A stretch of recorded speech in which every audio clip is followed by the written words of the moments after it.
welcome to Overdrive. I'm Soini Dutt. Kawasaki has given the Ninja 650 another upgrade. In fact, with the 2020 upgrade, the motorcycle had become a lot more leaner and meaner. And now with the 2023 upgrade, the motorcycle tends to be a lot more safer. But does that make it a complete package? Rohit will tell us more. Let's begin with a backstory. This area is called Lavasa, one of the most favorite destinations for motorcyclists in Pune, the district where Kawasaki India assembles their motorcycles. The first big bike that they assembled in Pune was the Ninja 650, a motorcycle that taught me never to buy vehicles without test riding them. That was back in 2011. I bought that bike looking at the spec sheet, and that was instant regret. I brought that motorcycle to these very roads to run it in, to try and fall in love with it. But we just didn't click. It almost felt like a failed arranged marriage. Probably I wasn't a good enough rider. But many agreed that that motorcycle lacked front-end feel, the brakes felt wooden, and it was probably the most lethargic, full-fed motorcycle of that time. Years have passed, the roads have clearly degraded, but the Ninja 650, oh, that's grown. And how? It's become such a brilliant motorcycle now. Let's take a look. Simply look at the confidence with which she enters these corners.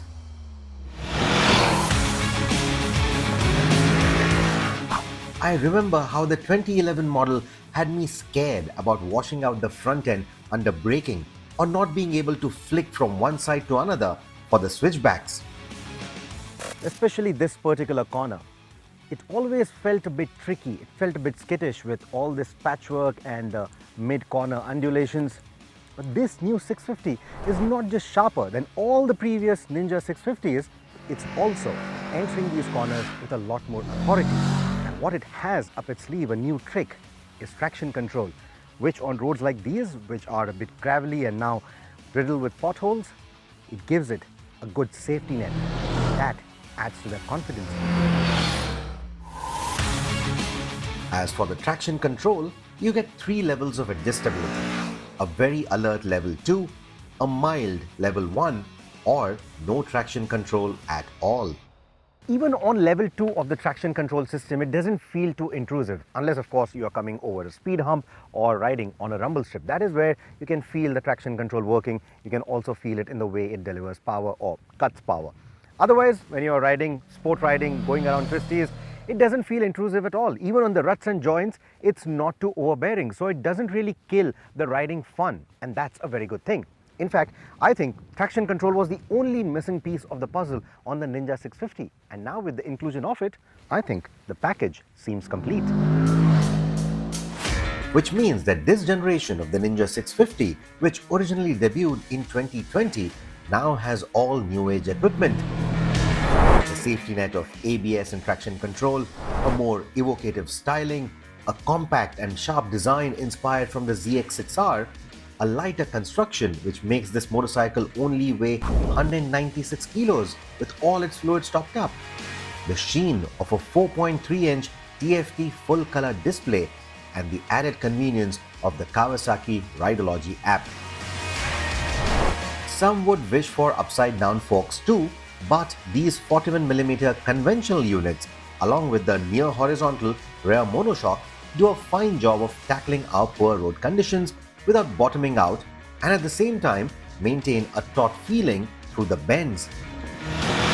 So what you essentially get is a bike that feels sporty around the bends but feels as easy to maneuver in the city as a street bike, and on the highway it transforms into a comfortable sport tourer. Even the brakes see a vast improvement over all the previous generations of the Ninja 650. Of course, the front lever feel, it's a bit too spongy for my liking, but the bite is quite predictable, it's quite progressive, and that is what I like. Also, what you get is much better engine braking than before. So, in terms of the overall braking, in terms of the overall deceleration, it feels a lot more confident, whether you're riding around the twisties or even on the highway. The 649cc parallel twin from Kawasaki is one of the sweetest middleweight engines that you can bet your money on. And it isn't hard to see why it does duty in everything from this Ninja to a street naked, an adventure tourer, and even a cruiser. Now in terms of the power delivery, how the power feels to you as a rider, it slots in between the Ninja 400 and the big ZX6R.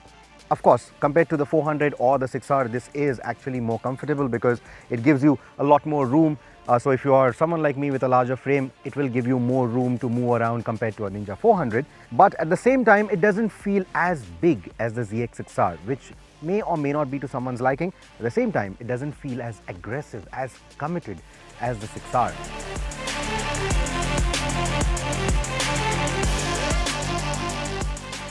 The engine also doesn't heat up too much, and even bumper-to-bumper traffic jams don't worry it. On the highway, the engine does get a bit buzzy in the 4 to 5000 RPM range, which isn't a deal breaker, but it compounds into another problem because the only thing Kawasaki has still not improved on this bike is the quality of the plastics. I'm really impressed with how the Ninja 650 has shaped up after all these years. I think it's the perfect package for anyone who wants to upgrade to their first big bike. At the same time, that engine has enough poke, there's enough confidence in those riding dynamics to even keep seasoned riders from growing out of it. In fact, if I had to pick one bike to do it all from the current crop of 650s, it would be the Ninja. And I would take it even over the Versys 650, the one that has a longer travel suspension. And that, coming from me, after the kind of experience that I've had with the 2011 Ninja 650, that says a lot. That's how good the new 650 is. Go give it a try. Welcome back, you're watching Overdrive. We've reached a point now where a tight budget is no longer a reason to deprive yourself of all the bragging rights that come with owning an SUV. In this regard, the Tata Punch has been our pick, but now we're wondering whether the Citroen eC3 can change our mind with its unique perspective on this matter. We've now reached a point where having a tight budget is no longer reason enough to deprive you of all the bragging rights that come with owning an SUV. Now the Tata Punch has been a pick in this regard if you have less than 10 lakhs to spare, but can the Citroen C3, which brings a new take on this segment, make a difference? Now Citroen insists on calling the C3 a hatch, but it can more than hold its own against the clearly SUV-inspired Tata Punch with its added 154 mm of length. And it's a handsome car with Citroen doing a great job of distilling its family face onto this more affordable package. The Punch also draws inspiration from the Harrier and Safari with its split headlamp look and the two-step grille arrangement. But both use contrasting colors to add more presence, but the Punch is beefed up further with more cladding. The Punch has a larger boot at 366 litres against the 315 litres of the C3, but both have quite high load lips, although the Citroen does carve out a flatter, more usable space.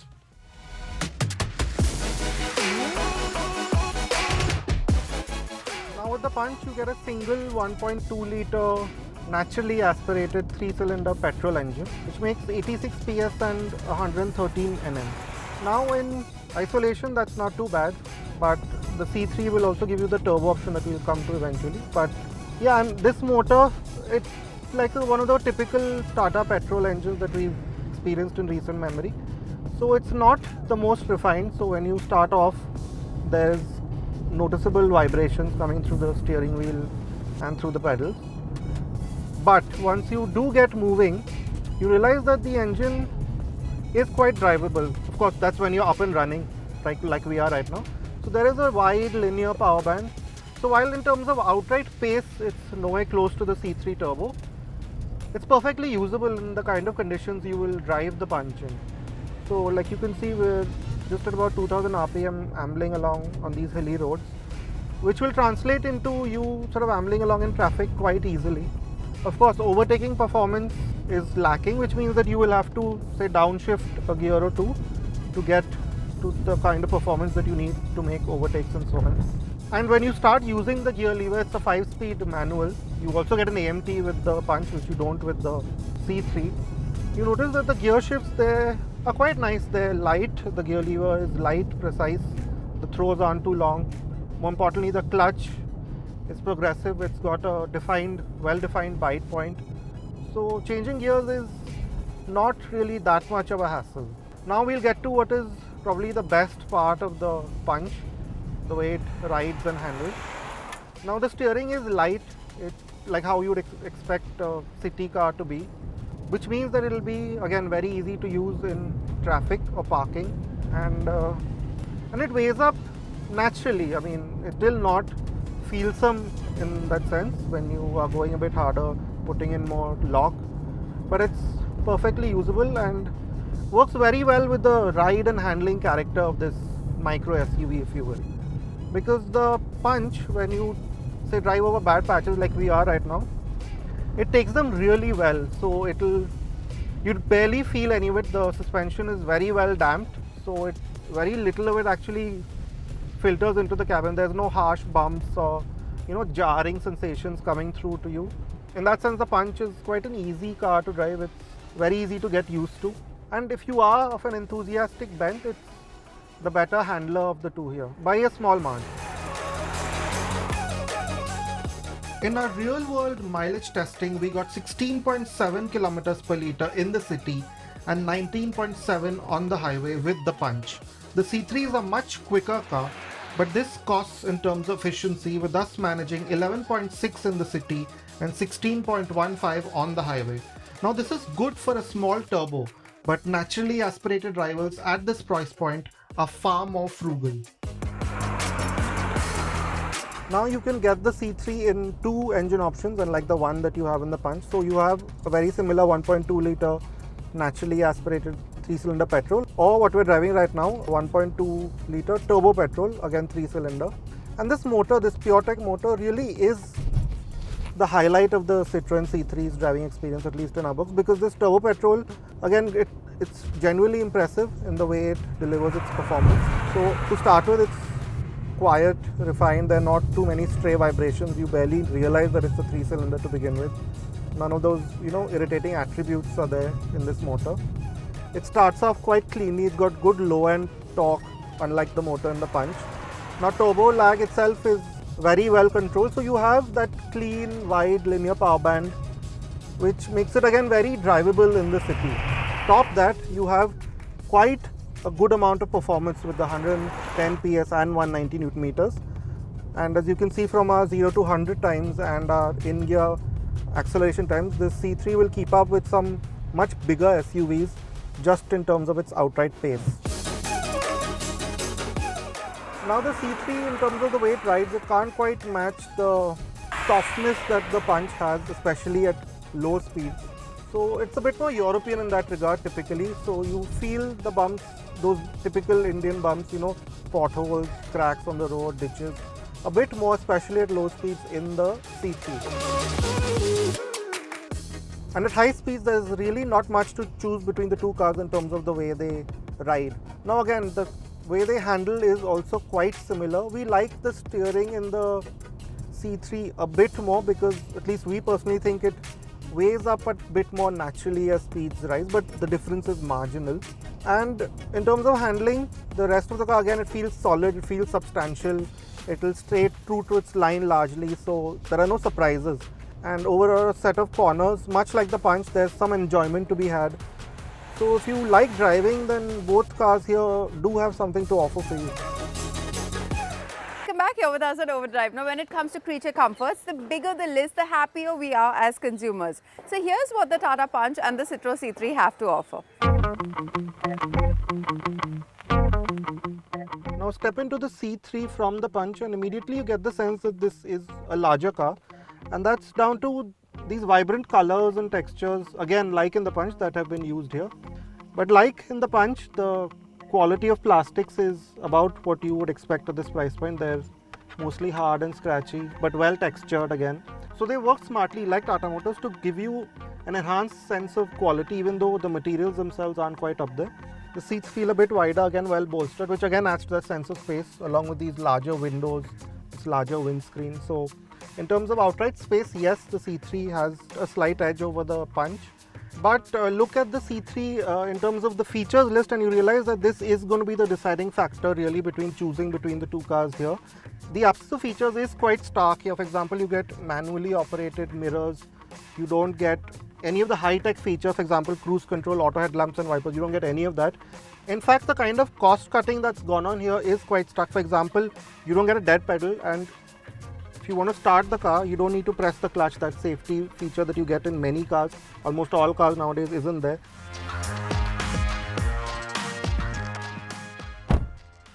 Now once you step inside the Punch, you can't miss that typical door third that you expect in a Tata, that strong build. And when you sit inside, you notice that the Punch gives you just that bit more of that SUV sort of feeling in terms of the way it's designed mainly. For example, these horizontal layers that make up the top half of the dash, they sort of lend you that sense of being in an SUV, and you realize that both the cars here are built to a price. For example, these panel gaps aren't quite, consistent here. But again, there are other touches, for example, the way this AC vent functions or the way these switches function, which are a touch more damped, a bit better feeling in terms of quality than in the C3. Now coming to how the seats feel in the Punch, you notice that the cabin doesn't feel as wide as it is in the C3, even though the Punch is a wider car, and that's largely down to those seats. They are a bit narrower than the ones in the C3. So if you are a wider adult, then maybe they aren't the best fit for you, especially with these heavily bolstered sides. Now where the Punch really scores over the C3 is in the sheer amount of gadgetry that's on board here. You get connected tech, you get Watt 3 words, navigation, you get some nice sounding Harman audio, you get climate control, you get auto headlamps and wipers, you get cruise control, and you get this partly digital instrumentation, which usually we aren't big fans of, but here at this price point it does make a lot of sense with the sheer functions that you can control through here, a lot of information available to you quite easily. You also get drive modes, which is another big addition at this price.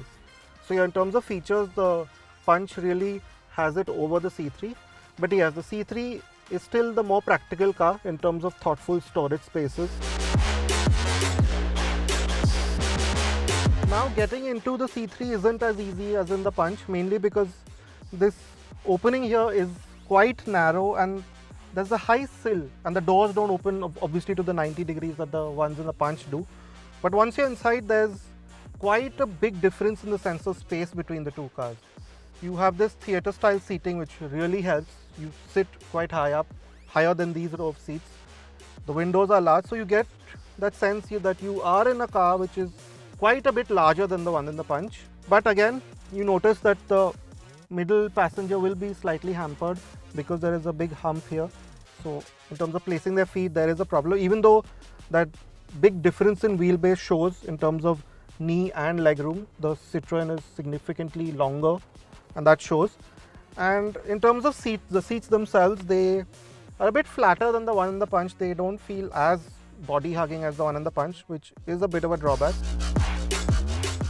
Now, like in the front of the C3 where safety is a big attribute, here it's a mixed bag. You do get two USB ports which the Punch misses out on, which is a big miss.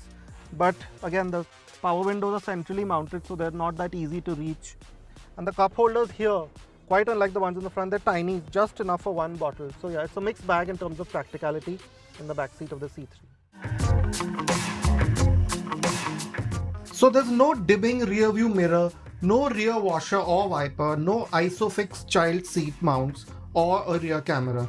You don't even need to press the clutch to start the car, which is a genuine hazard. In contrast, the Punch carries a 5-star global NCAP safety rating with all these features present. The only drawback here is the lack of ESC.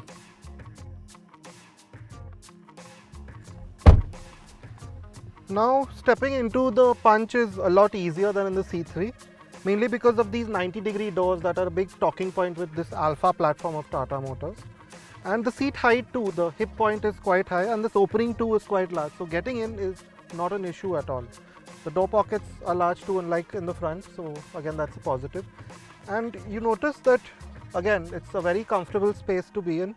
Of course, in terms of knee room and leg room, the C3 has the edge because of its much longer wheelbase, but otherwise in absolute terms you have great underside support, and it's nice that you get a center armrest here because look at this, you can place your arms at an even angle, so it's very comfortable.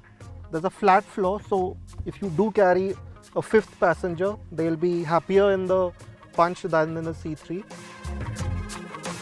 The C3, in true Citroen fashion, brings a fresh take on an affordable family car. It's about as good as a car in this price range can get, with its looks, space and driving feel.